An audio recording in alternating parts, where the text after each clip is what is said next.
Welcome to New Life Live with host and founder of New Life Ministries, Stephen Arterburn. New Life Live is dedicated to transforming lives one at a time, thanks to the giving hearts of you, our listeners. Our goal is to provide you with wisdom from God's Word to give you hope and help in life's hardest places. If you have a question you'd like to ask today, our phone lines are open. Call 1-800-229-3000. That number again is 1-800-229-3000. Now here's Steve. Hi, everybody. Welcome to New Life Live. Steve Arterburn here with Becky Brown. Hello. Dr. Alice Benton's here. Hey, everybody. And, we're really pro-life. The pro-life of the life of Chris Williams, who was born, 50 years ago? Almost. That's birthday. not far off. 46 years ago. Happy birthday, Chris. Yep. Today's his birthday. Happy for you. Happy birthday, Chris. Thank you. And maybe you could just tell us right off the bat why it is you think you've become such a great man. Maybe that would help other people if you could share with us your greatness. Secrets for greatness. Secrets for greatness. Wow. Got anything? Wow. For whoever I am today. Here's why I'm so great. Here's why I'm so great. Yeah, go ahead. For however goodness there is that I have today, I think there's a few things. I have a mom of great faith, and that mom of great faith has, just has passed it along to me. And I think there is, I just remember as a teenager, really praying and being a person of prayer, as imperfect and as clumsy and as many sin patterns as I've dealt with in my life. I just know for a fact that the Holy Spirit, through his great grace and guidance, that God in his great grace and guidance has always been there for me. And I can have, if there's one attribution I can say I definitively have, it is grit. And so when it says love always perseveres, for whatever is inside of me, I don't have that give up button. I just keep going. That's wonderful. Well, thank you. Happy birthday to you, Chris. Now, we're coming to the end of Mental Health Awareness Month, and I'm wondering, maybe Becky, Alice, you could throw out there what you guys think might be a real key to staying mentally healthy in some very mentally challenging times. What do you think? Well, the quick first thing that comes to my mind is breathe. There are many of you that are just holding your breath because of anxiety, because of stress, because of depression, could be anger. And I think so many times we are outside of our bodies. And so if you just breathe and just take a minute, that would be the very simple thing that I would start with. Good. Yeah. Alice, what are you thinking? Mine is an ongoing practice that we always encourage here at New Life, but I'll admit to you folks, it is so difficult for me to keep up, and that's weekly group involvement, where I gotta keep confessing my sin and asking for help and encouragement and support from my group.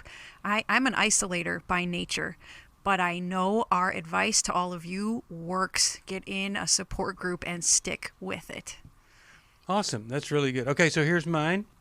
Whenever something happens to you, if you want to stay mentally healthy, there are 3 L's to pay attention to. Number 1, the Lord. Where is the Lord in this? What has God done here? Or what's happened because somebody has abandoned the Lord? Secondly, the lesson. What is it I could learn from this? Is there a lesson that could help me prevent this situation or repeat some great blessing? And then the third one is the laughter. What is it here that might be a source of fun, humor? One day I'll look back, because we know that laughter is a great part of healing. My mom this month, 94th birthday. That woman, I don't know of anybody who has laughed more with more friends than her. She is an amazing example of that. We're going to come back right after this. Go to your phone calls. Got some lined up here. Glad you're with us here today for Chris's birthday. We don't have any cake or candles, but, oh well. You can have some, though. Yeah. Go get some. Yeah, we'll do it. Hi, this is Steve Arterburn from New Life Live, and Chris Williams and I are doing the Emotional Freedom Workshop. I don't know of anybody that wouldn't benefit from emotional freedom. We're all bound or stuck or struggling in some area.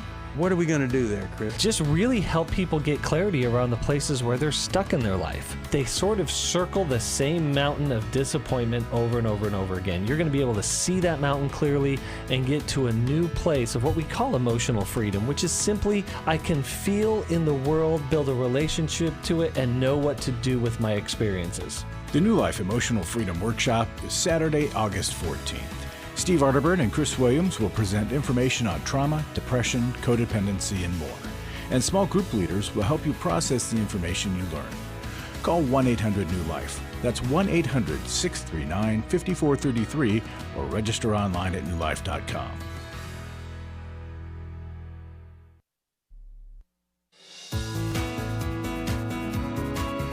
To find out more information about New Life or to order any of the resources mentioned on today's program, call 1-800-NEW-LIFE.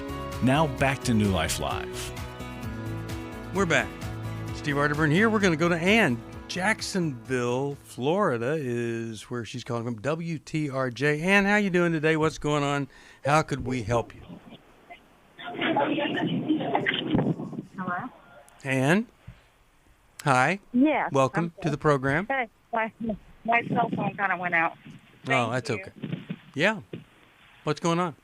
I was with a man for 6 years, which I'm still there. I'm in a safety plan, but I do my Bible, talk to God, everything. I just need to be able to heal myself at the stage. I've always tried to do it on my own, but I need to focus for something. Ann, we're having a hard time hearing you. I'm going to try one question for you. If we can hear it, we can stay with you, but if not. But did you say that you're with a man for 6 years? You've been in a relationship? Yeah, he was supposed to be. We were going to get married, but then I found out a year ago he never divorced his wife since 2000 that they've been separated. So what's the question for us then? What is the question for us then? We'll try to help you. For me, I just need the tools so I can heal myself. And have you ended that relationship? It is ended, but right now temporarily I still have to go back there to sleep and shower. But I have a lot of people out here helping me. I'll only be here for another 2 weeks and I'm going home. I'm so sorry. So he's married, but you guys have been together, like you have a home together. Yes. I mean, yeah. And is he out of the house that you share together? No, he's not. That's why right now, he sleeps on the couch. I got the room. I got to lock myself in there. And I only come there just to rest my head, take a shower, and then go back to work. Has he been physically aggressive towards you too, Ann? Yes. He doesn't hit me, but I'm scared with the drugs. I don't know how long he's been doing the drugs, but I caught him 3 weeks ago. Okay. Because he had a bunch of guys at the house, Okay, so here is reality. You've gotten very entangled with a man that is not only married, but he's involved with drugs, all sorts of stuff. And so I want us to give you a prescription of how to get your life together. That's what you call for. What do? You need a plan. And so maybe, Becky, we start with you, Alice, Chris. I want her, if she has any willingness at all, here's what she's going to do. She says she's moving. She's getting out of it. I would actually suggest speeding that up, even if you have to go to a women's shelter. Every day that you have to go back into that situation, Ann, is affecting you. Mm-hmm. And you need safety. And even though I know you're going somewhere, 2 weeks is 2 weeks too long because we don't know what this person's going to do. And I think that would be a great next step for you in the process of getting to wherever you're going next. Yeah, I agree. You just don't know what's coming down the pike there. Alice, what's your thought would be good for her? Well, part of the answer is changing the question, because how do I heal myself is not the right question.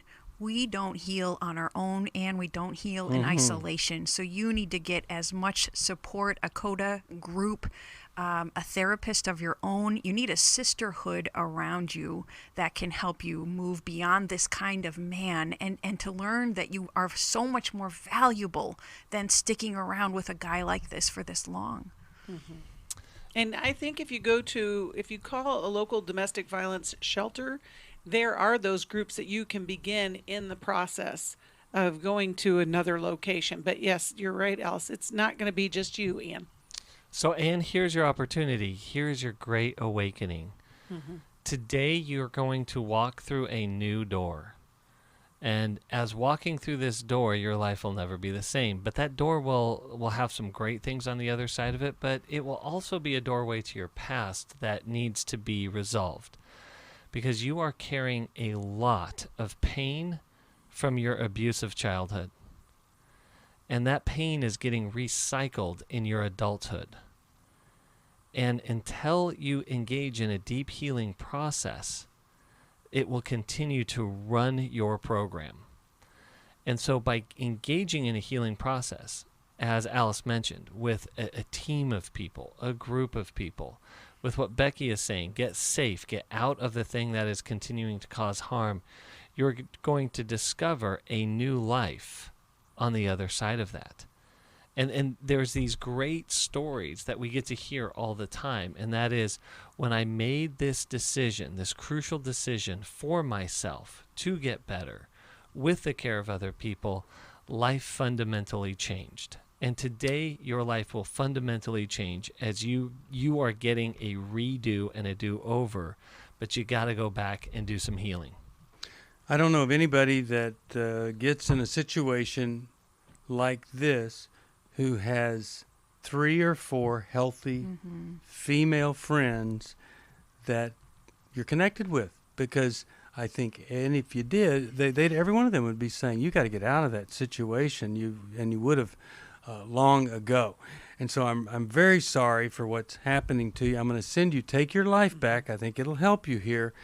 And I'll ask everybody to pray for Ann, and get into an Al-Anon group or a codependency group. It would sure help you. 1-800-NEW-LIFE will help you find anything that you need. Let's go to Susie from L.A., listens on KKLA. How are you, Susie? Good morning. I'm doing okay. Thank you so much for taking my call. Sure. How can we help? Because I have a situation with my son. My son has a 6-year-old child, my grandson, and he and his wife, my son's name is Anthony, her name is China. China and Anthony have made it very clear they don't want me to talk about Jesus. They've made it clear from day one. However, I have defied them, and I have babysat my grandson, Gray, and I've talked to him about him, and my son has realized, he said, I'm a teacher, so he's told me, you are here to help Gray to learn to read, not to teach him about Jesus. So the most recent one was this Sunday. We went to the mall, and when my son left for a moment, when he came back, my grandson said, thank you, Jesus. And Anthony heard him, so he told me, you have gone behind my back. You've betrayed a trust. I've made it very clear that I don't want you to talk about Jesus. So I didn't say very much because I thought I need to reflect. I need to think about how I should respond. He is correct. I did go behind his back. What should I have said? And how should I proceed? Those are my 2 questions. Well, I would never, ever, and this is going to sound maybe really strange to some people, I would never bring up Jesus to my grandson.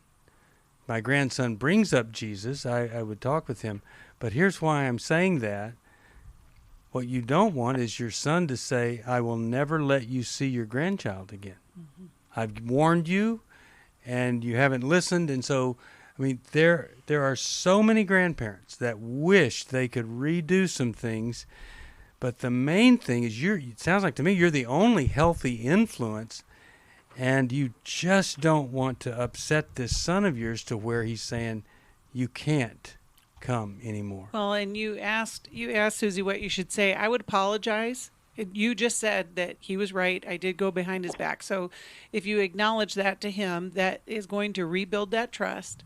And your influence as a grandmother is so powerful in this child's life, especially, as a teacher, and you're going to teach him. And I would focus on creating that strong bond with him. And like Steve said, you can be Jesus without saying his name.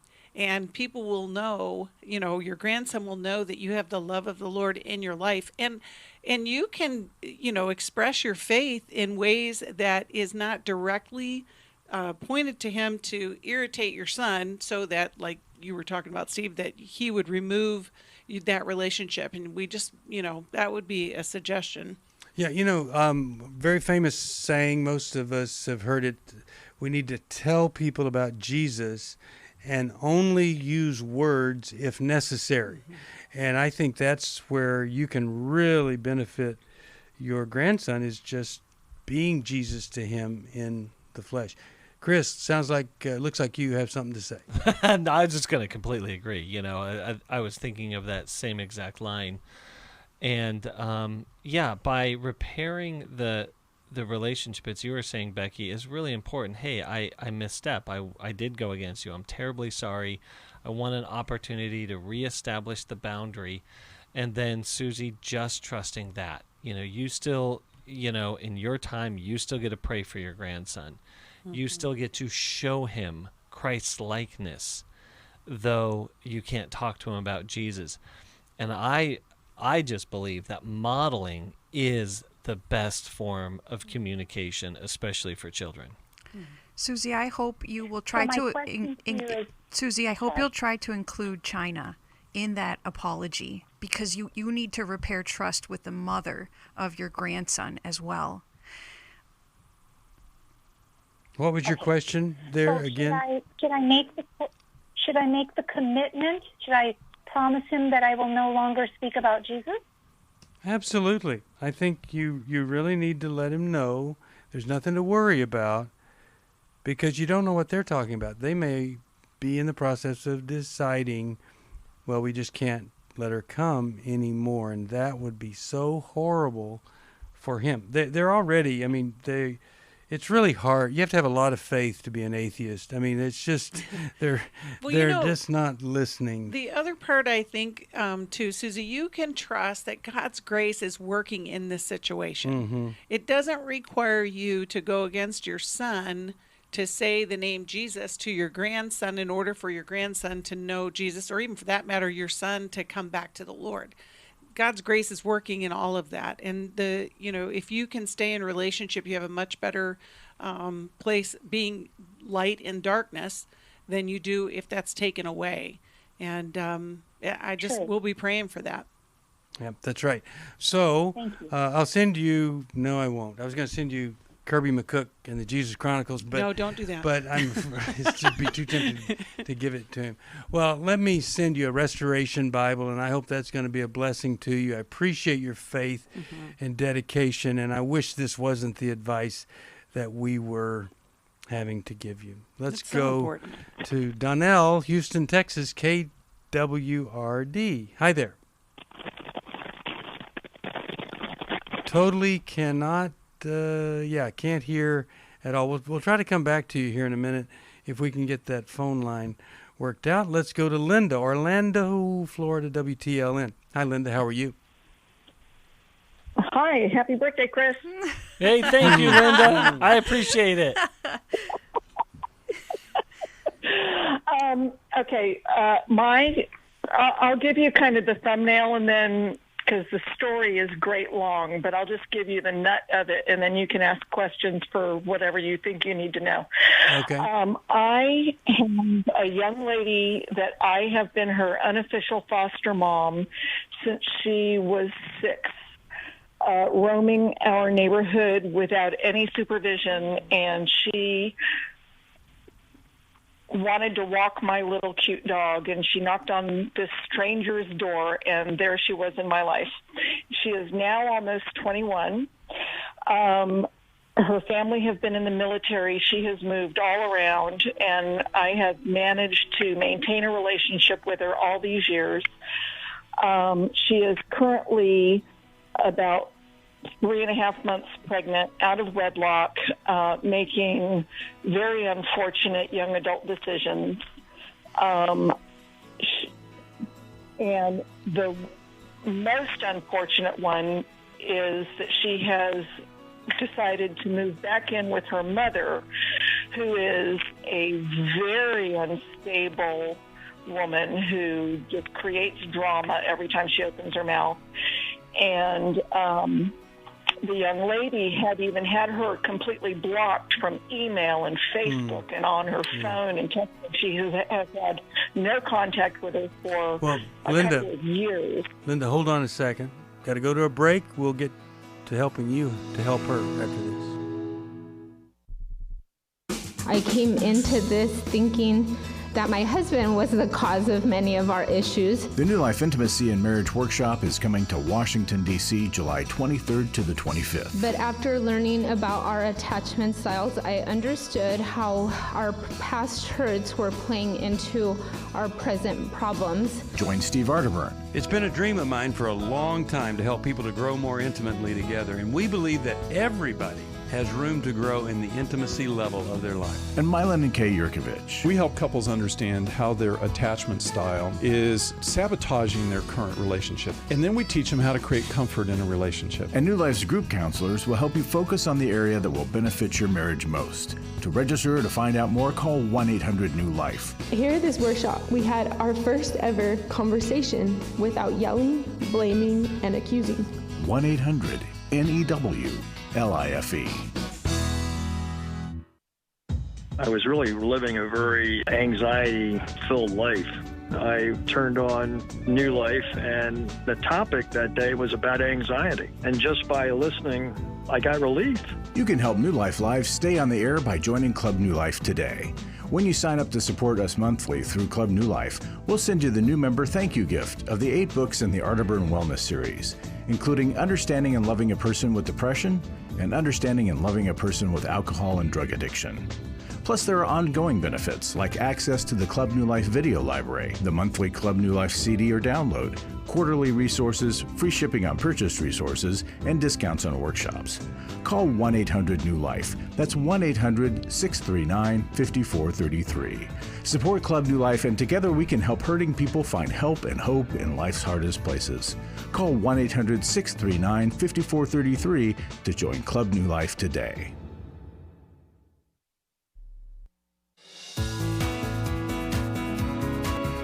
We'd love to hear from you. If you have a question or a comment, call toll-free 1-800-229-3000. Now back to New Life Live.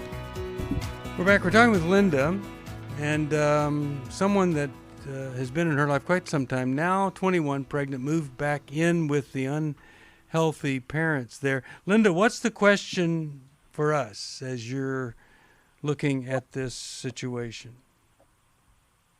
Well, I've walked kind of a fine line tightrope with her family all these years because I knew that my relationship with her was very valuable. And I want to continue to be able to speak into her life, but I want to make sure that I'm doing it in a healthy way. I have told her that I will always love her, that I only want what is best for her, and that she gets to make her own choices. Right. So what's the question that we could help you with? What's your question for us? I think you've got a great heart there. I'm looking for some kind of guidelines and parameters because I have my own background is pretty codependent, and I feel the danger of getting kind of sucked into this drama that I've worked really hard myself to not be part of.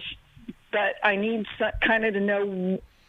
Well, Linda, do you have any wisdom for me? Yeah, let's start there. First off, great awareness that there is an internal rescuer inside of you, and absolutely right, and it wants to rescue everyone else. But usually, our internal rescuer is a sign of something inside of us that needs to be rescued. that we're trying to do through other people. And so really that self-care is critically important. What's going on inside of me? Because you're right, you could lose your own self to the decisions of this 21-year-old. And so the initial practice that is really helpful here is the practice of letting go. In some ways, even though you're not her parent, you're kind of like going through an empty nesting program with a child who is making really poor decisions and unfortunately was really set up for poor decisions, right? You saw this coming a long ways away. And so, so not being able to control or change that's really difficult. And therefore, learning things like the Serenity Prayer is a great start in learning how to let go. God, is this mine? Nope. Then it's up to you. It's not mine. I can only change or control the things that I can change or control, which usually begins and ends with me. You will also probably need an accountability partner with whom you share your tendencies and your temptations for which you might get sucked in as your foster daughter experiences inevitable problems with her own mother, so that you protect yourself from going overboard or getting too enmeshed in this situation, because there will be trouble. Linda, how often have you been in conversation with this gal recently? Probably once a week, maybe twice a week. We text back and forth quite a bit, but we also have spoken. Yeah. Okay, so but I'm in Florida and she's in North Dakota, so I don't see her. Okay. Well, I mean, you asked how to manage that speaking into her life element. Obviously, you're not going to drop her off at this time of her life. You're not going to, stop that regular conversation. I love Alice's idea of doing your own work, getting into maybe a codependent recovery group, and just to keep aware, but to continue to use your influence for good in her life. She's young. She's, anything's possible that she could turn this around, but, you just have to do your own work in the process. And I really wouldn't be pointing out the anything negative about her mother or anything like that could be quoted, because then, you might not have any access there. So well, and her influence should go towards helping this gal become her own woman. She's got her own growth. She's 21. And so it's not like she's, this 8-year-old that showed up on your door anymore, but, to help her continue in her growth. Yep. And one of the things I always like to affirm in these situations is that she is pregnant and unmarried, and she's not choosing to have an abortion, and that's very courageous of her to not go that route in this day and age. Yeah, you had something else you wanted to say? Yeah. Well, what I said to her, I have to remember what my thought was. I said to her, that I recognize that she's an individual. She will make her own choices. And, that they're not going to be the same choices that I would make. But I told her, I want you to think about, you're just getting started on your adult life, and I want you to look down the road to where you would like to be as a grown-up, and see if the choices you're making are going to get you there. Yeah, good. All right. Well, I think if you'll continue to encourage her and inspire her even, man, you'll be a very, very valuable voice and force in her life. I'm glad she's got you there. And well, and I would encourage her as a young mom to get involved with the local community group for unwed moms. There's lots of great pregnancy centers across the country. You know that, Steve, because you've spoken at many of them. And they're doing some good work on helping young women find their footing after something like this occurs. Every city that I've ever been to has a women's resource center. And Orlando is huge, and they probably have 20. Well, the gal's in North Dakota. North Dakota, even though it's not Florida, they probably have 20. It's just a matter of knowing where you are, what state you're in. That's right. And then getting the help you need. We'll be back right after this.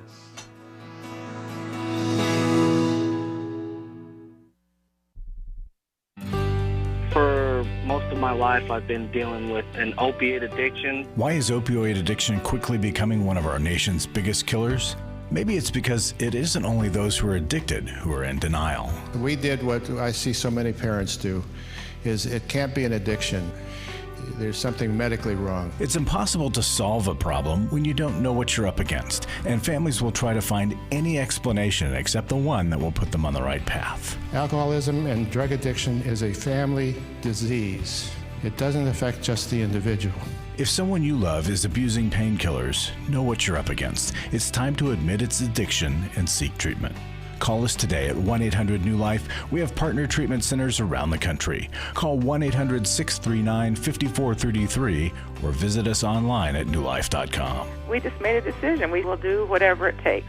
1-800-NEW-LIFE.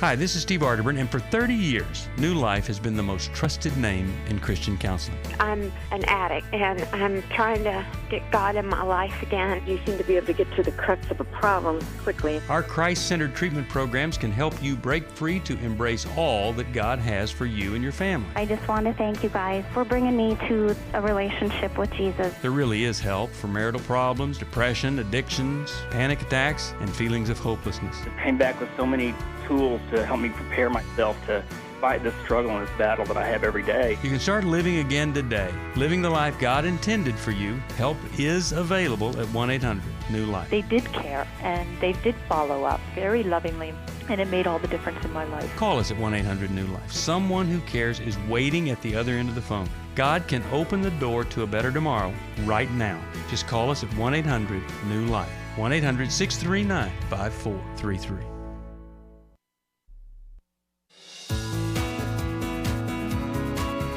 We're glad you joined us for New Life Live.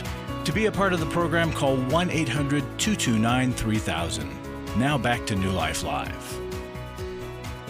We're back. Steve Arterburn here. Really glad that you're with us here today. If you need any help, our phone number is always 1-800-NEW-LIFE. And some wonderful people got up this morning, and they came to work because they wanted to change your life. But you have to call them first. They're very dedicated, committed. They've been doing this a long time.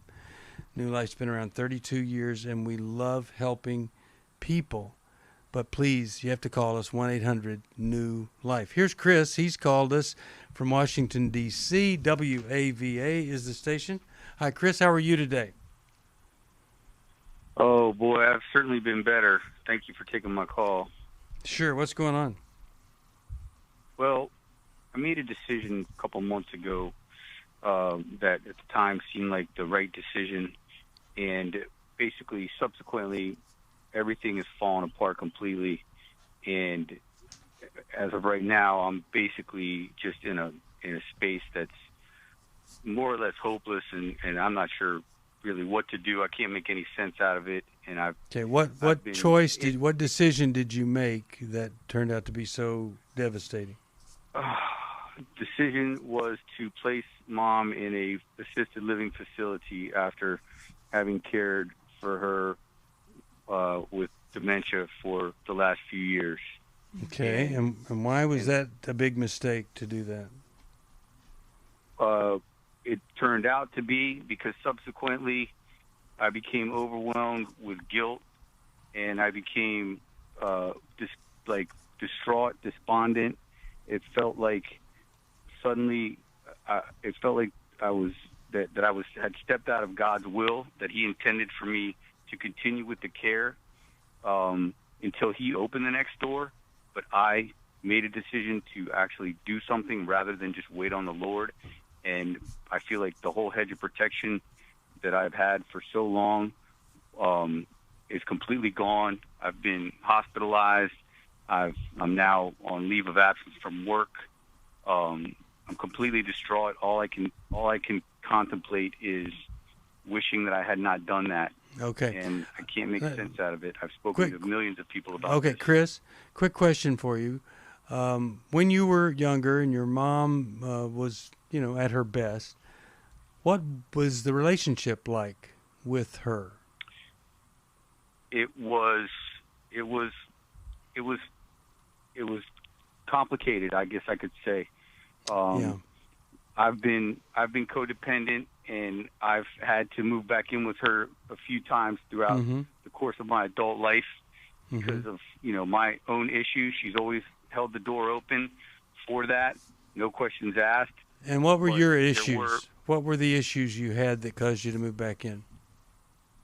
Really just immaturity and, emotional dysregulation, things like that, inability to, maintain life as an adult and maintain like work and things like that, and just making poor decisions and finding myself in situations where I just was unable to continue to support my own self. And so let's see if we can give you some help here. We want to help. Chris, what you just said is pretty important for you to take in.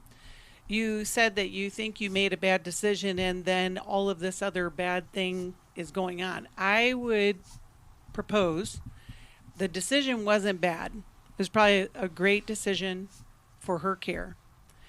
And what it's done is you've been so focused on caring for your mom that the things that you've been struggling with pretty much most of your adult life, which is what you just said, are now, just all over the place. And what I would encourage you to do, I don't know, are you working with a counselor? Like, I would suggest, like... I have been since I got some advice from you guys a few months back and started in recovery and joined some recovery groups, got a Christian counselor, and I was working through some stuff, and then I guess doing okay until making this big decision.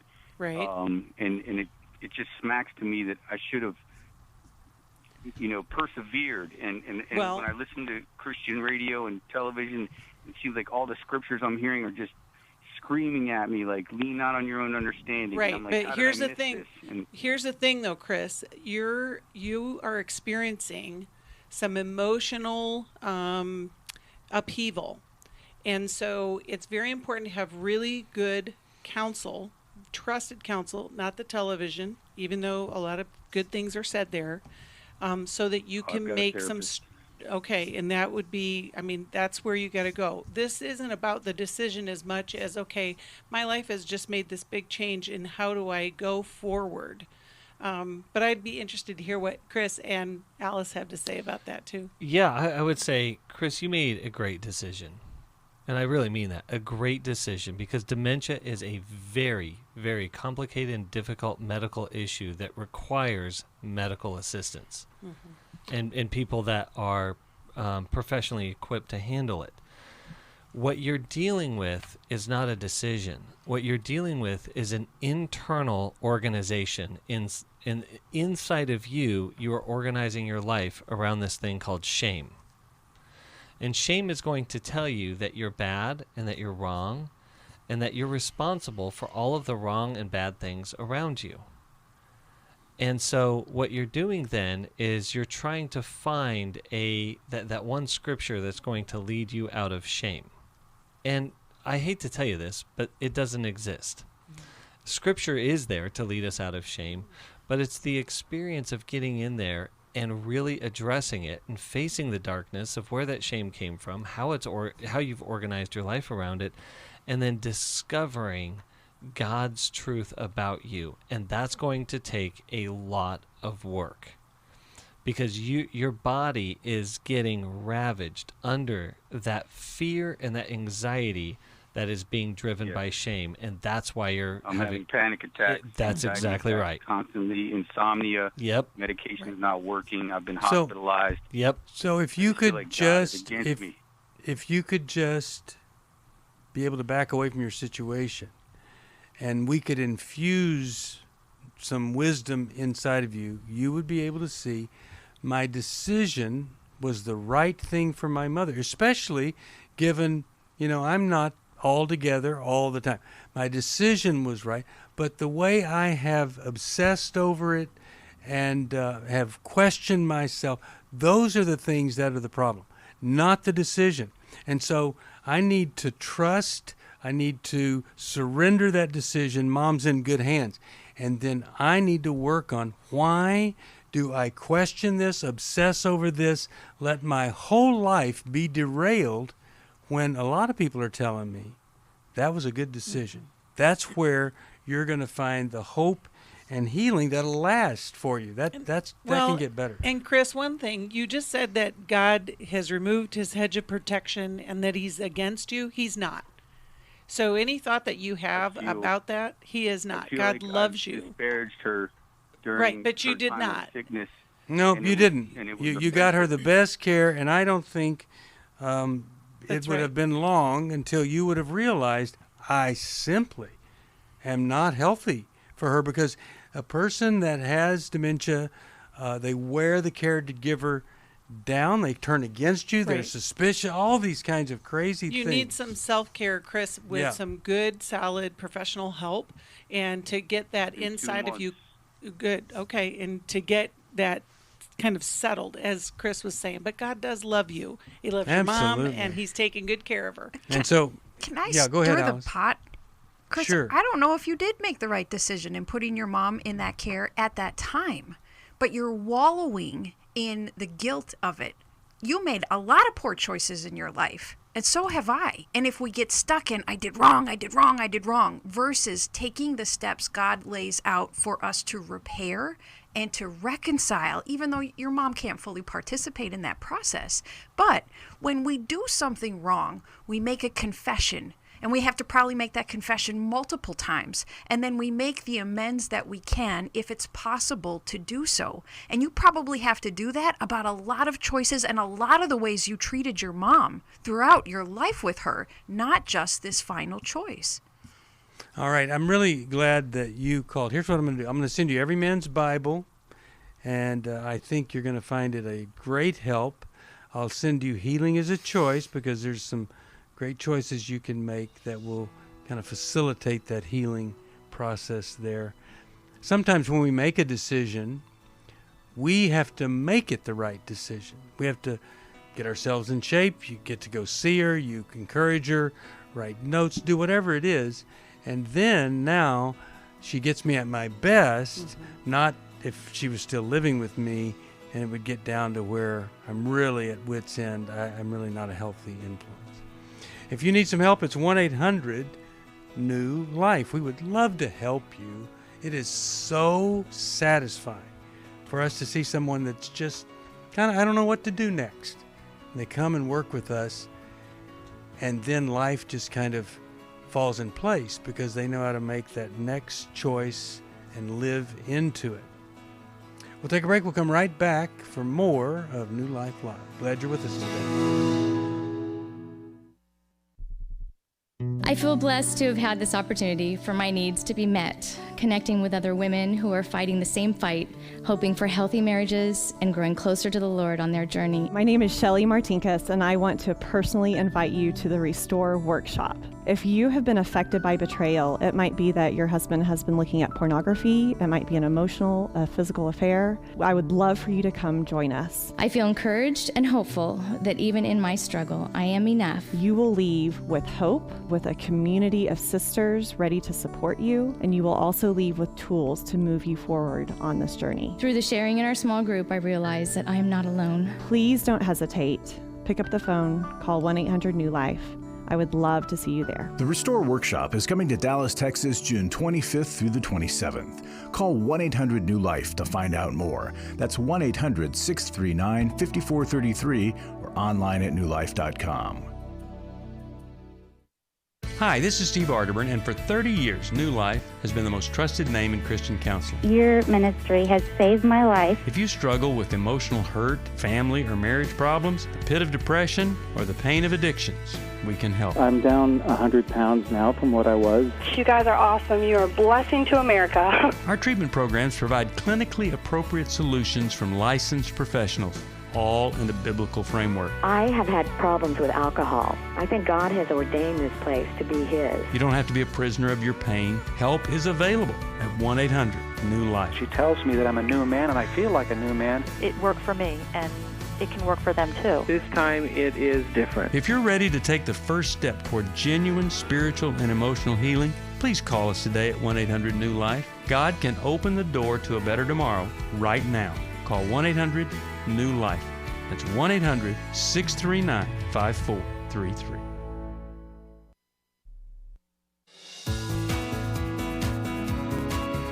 To find out more information about New Life or to order any of the resources mentioned on today's program, call 1-800-NEW-LIFE. Now back to New Life Live. We are back. Larry Sonnenberg is in the studio. Larry, what do you have to us as we wrap? We're getting close to the end of May here. What do you have to say? Well, you're listening to this at the very last Friday of May, and we were recording this a week prior, and I have every reason to believe that our match has been met.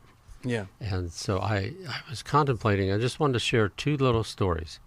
We've had two people that individually in years past have given us a large gift and asked us to present it as a match. And the first one of those came from a man whose wife had passed from cancer. And he told me she listened every day through her cancer all the way up to her death to New Life Live. And he said it was the joy of her life. Wow. He that's so cool. He had to go to every man's battle in the last year or two of her life. And he was so sorry. He said, our marriage improved, but we didn't have long enough. And after she died, he wanted to honor her. And so he called, we met, and he gave us $100,000 for a match. Wow. The other one that comes to mind, the largest individual challenge we had from somebody was $250,000. This man sold his business, and he was reflecting on making a generous gift. He and his wife had been to Lose It for Life years prior when we did it in a counselor's